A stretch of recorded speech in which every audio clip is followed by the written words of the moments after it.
Hermano, hay un pecado que cometiste esta semana. Probablemente ayer. Quizás esta misma mañana. Y no lo sabes. Nadie te dijo que era pecado. Nadie. Ni tu sacerdote. Ni tu madre. Ni nadie que te haya enseñado la fe. Y ese silencio te está costando todo. Te está costando el dinero que trabajas y no se queda. Te está costando las deudas que pagas y vuelven. Te está costando esa sensación de que algo invisible consume lo que ganas antes de que puedas tocarlo. Esa mano que no ves. Ese techo que no puedes romper. Ese cansancio de esforzarte más y llegar siempre al mismo lugar. Hermana, alma en camino. Eso que sientes no es mala suerte. No es la economía. No es que no trabajas suficiente. Hay una razón espiritual detrás de ese patrón. Y hoy la vamos a nombrar con todas sus letras. Yo estuve ahí. En el fondo. Sin un peso. Sin salida. Con vergüenza de no poder proveer. Con la sensación de que Dios me había olvidado. O peor, con la sospecha de que algo en mí estaba roto sin que yo supiera qué era. Pasé 20 años buscando la respuesta. En las escrituras, en la doctrina, en las vidas de los santos, en las historias de personas que salieron de la ruina y encontraron el camino. Y la encontré. Existe una ley espiritual que gobierna el dinero. Una ley real, bíblica, confirmada por la tradición de la Iglesia. Y mientras no la conozcas, mientras ese pecado silencioso siga sin nombre en tu vida, nada de lo que hagas será suficiente. Presta mucha atención a lo que viene ahora. Suscríbete al canal ahora y escribe en los comentarios desde qué país me estás viendo. Necesito saber dónde están mis hermanos. Hermano, hermana, quiero que te hagas una pregunta ahora mismo. Una pregunta honesta. ¿Cuánto tiempo llevas así?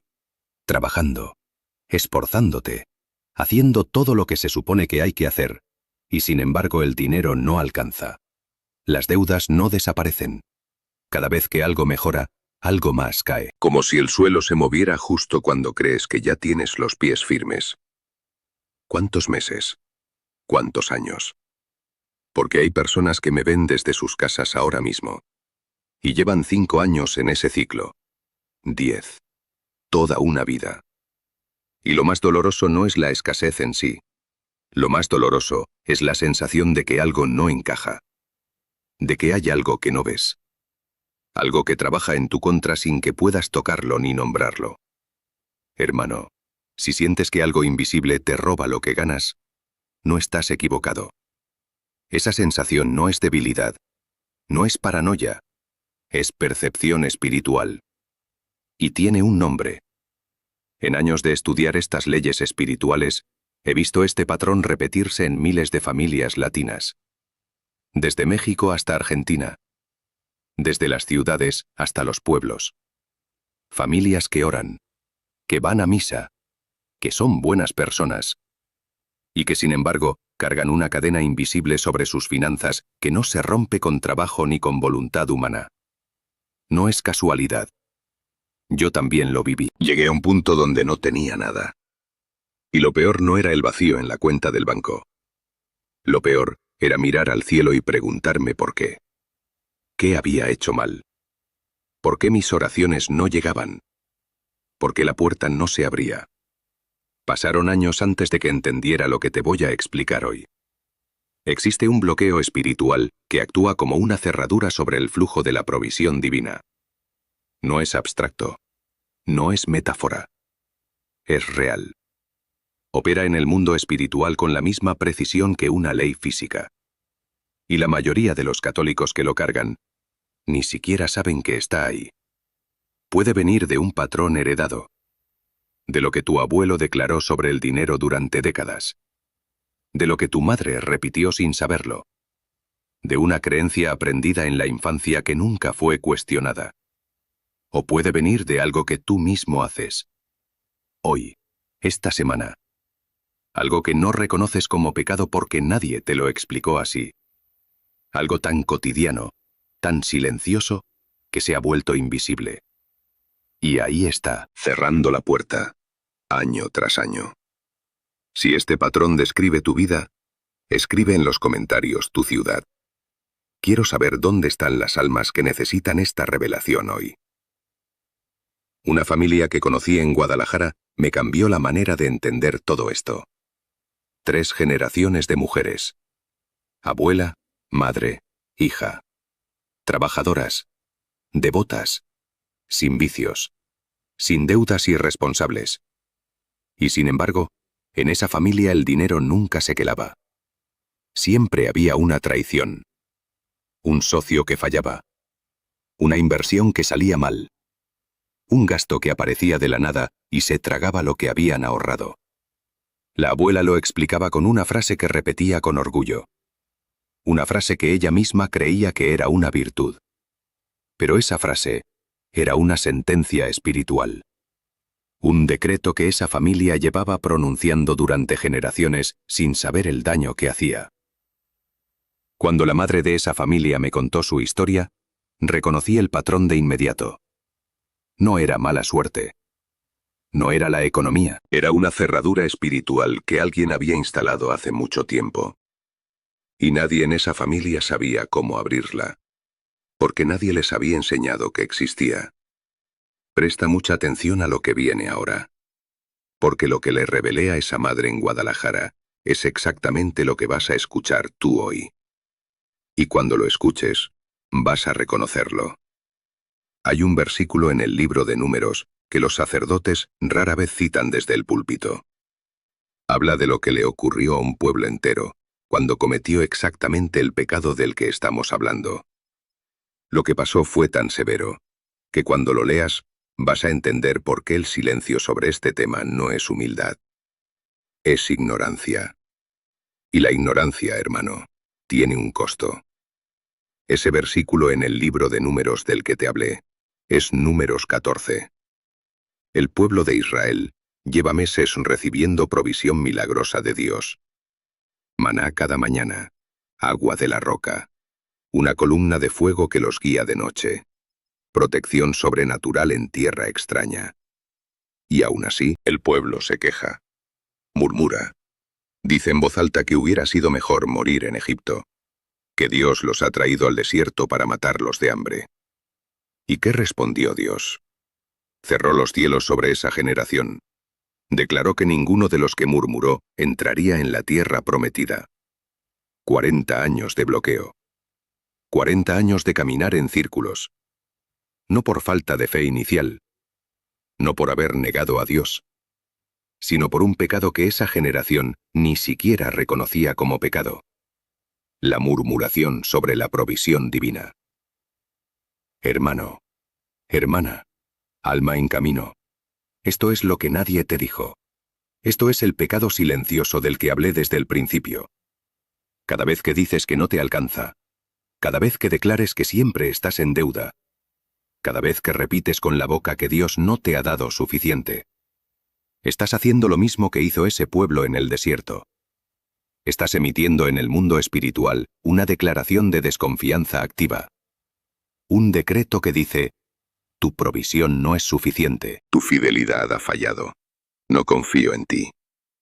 Y Dios, que respeta la libertad humana de manera absoluta, responde al lenguaje espiritual que tú emites con tu conducta, no con tus intenciones, con tu conducta. Malaquías 3:10 no es una sugerencia, es una ley. Traed todos los diezmos al alfolí, y haya alimento en mi casa.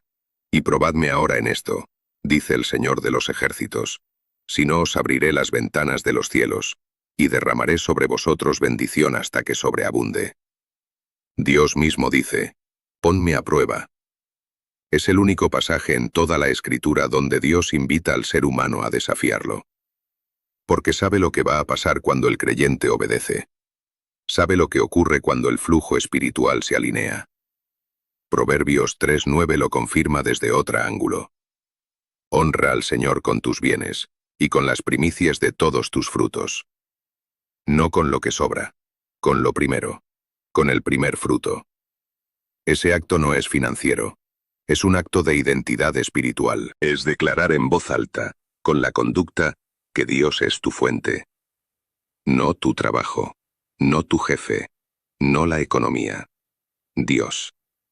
Y Lucas 6:38. Dad y se os dará. Medida buena, apretada, remecida y rebosante. Esta no es una ley financiera humana. Es una ley del reino, enunciada por el mismo Cristo. Opera con la misma precisión que la ley de la gravedad. Quien retiene por miedo, recibe retención. Quien fluye desde la fe, recibe flujo. El problema no es que estas leyes no funcionen. El problema es que la mayoría de los católicos las conoce de memoria y las practica con miedo. Y el miedo neutraliza la ley. Este mensaje necesita llegar a más hermanos. Suscríbete ahora y comparte este vídeo con alguien que necesita escuchar esto hoy. No lo dejes para después. Volvamos a esa familia de Guadalajara.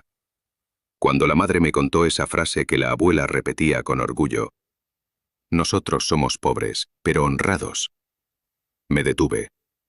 Le pregunté, ¿cuántas veces escuchaste esa frase de niña?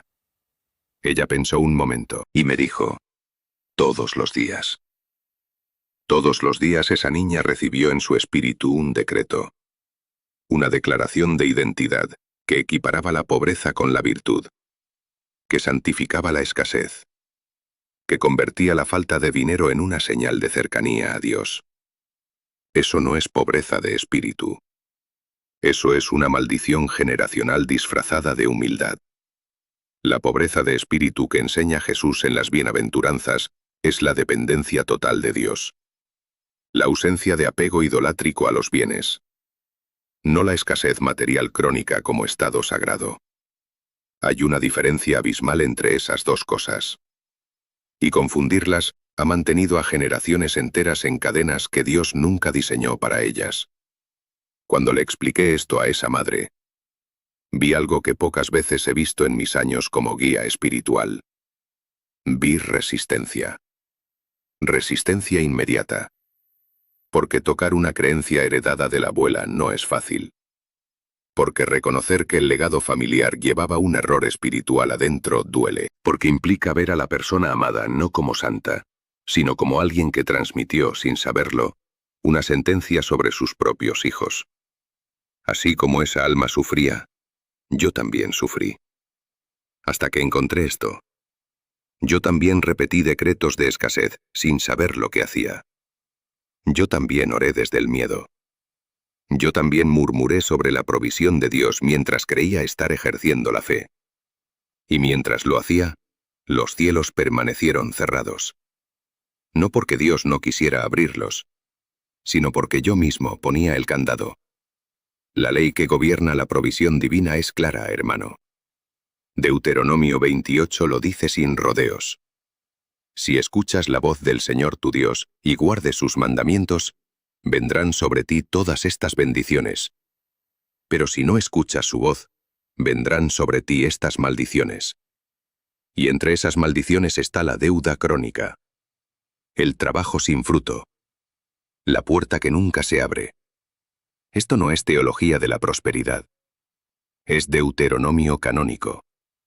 Aceptado por la Iglesia durante siglos. La diferencia entre la prosperidad que yo enseño y la distorsión que vende riqueza a cambio de ofrendas es esta. Yo no te prometo cheques del cielo.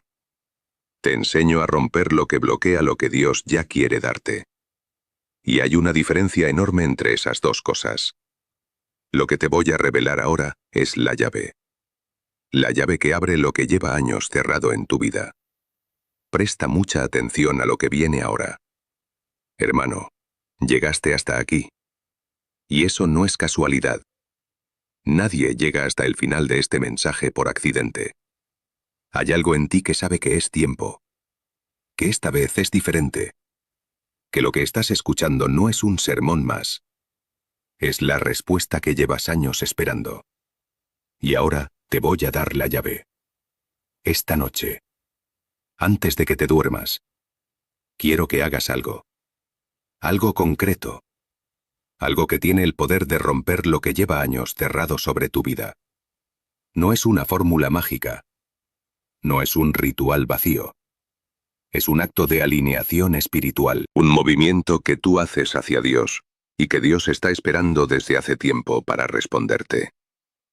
Se llama el rito de ruptura. Y tiene 3 actos. El primero es el examen de conciencia financiero espiritual. Siéntate esta noche en silencio, sin teléfono, sin ruido, y hazte 3 preguntas en voz baja, una por una, con honestidad. ¿He murmurado sobre mi situación financiera esta semana? ¿He hablado de mis deudas, de mi escasez, de lo que no tengo, como si Dios hubiera fallado? ¿He dado gracias a Dios por lo que sí tengo, antes de pedirle lo que me falta? ¿He honrado a Dios con los primeros frutos de mi trabajo, aunque sea de forma simbólica? Si la respuesta a cualquiera de estas preguntas es negativa, hermano, eso es lo que bloquea el flujo.